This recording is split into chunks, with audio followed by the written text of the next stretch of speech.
Mabisco, ba't ka naman? For feeling ano eh, no? Ayan. Kain muna tayo. Para sa ating mahaba-habang paglalakad.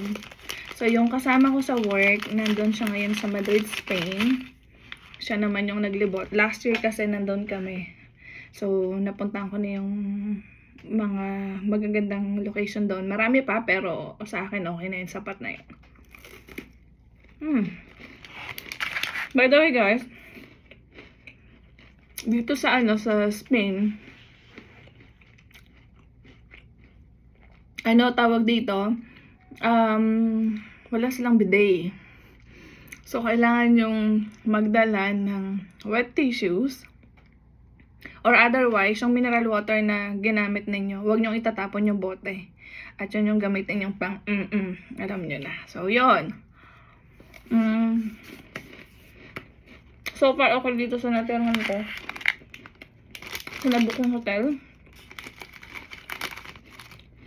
Meron siyang, wala siyang bidet, pero meron siyang nakalaan na parang ganito kalaking baso na pwede mong gamitin pang yun.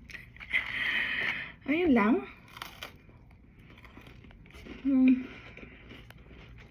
Alas 12 na ng tanghali dito. So, malamig. Nasa 10 degrees yung weather. Masarap maglakad kasi hindi siya mainit.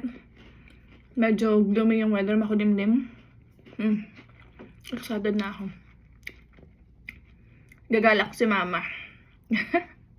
Nakakalungkot lang, syempre. Alam mo yun. Kasi nung last year, pagdating ko galing ng business trip din, sabi niya sa akin, nak, sana next time kasama na ako. Sabi ko, ma, sige ma, pagka may budget. So, hindi ko man siya kasama physically, nagpa-print talaga ako ng picture. Naiyak ako.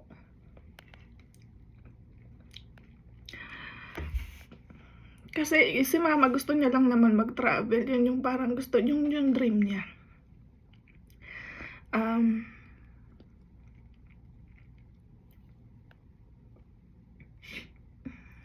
Nung bago kami umuwi, dati sana nakasama rin namin sa Hong Kong. May ticket na kami lahat, nabook ko na yung lahat.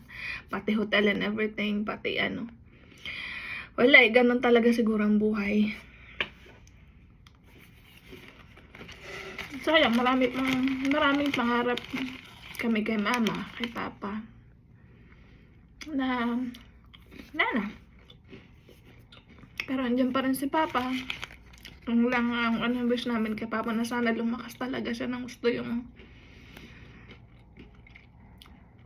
hindi siya hinihingal or everything. Gusto nga namin gusto namin dalhin dito. Gusto ko actually dalhin dito this coming December na dito siya magpasko this year. Pero sa sitwasyon niya parang matatagalan kasi hinihika siya palagi. We'll see. I know naman na na nandyan si Lord, nandyan si mama.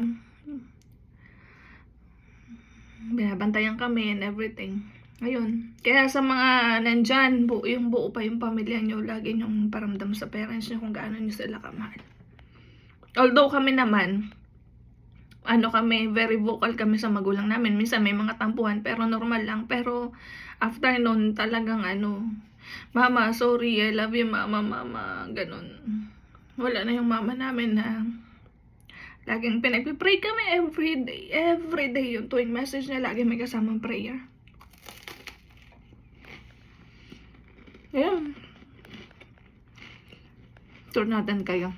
Dito sa Girona, Spain. Ayan. Kain lang ako ha. Kain lang, babay na muna.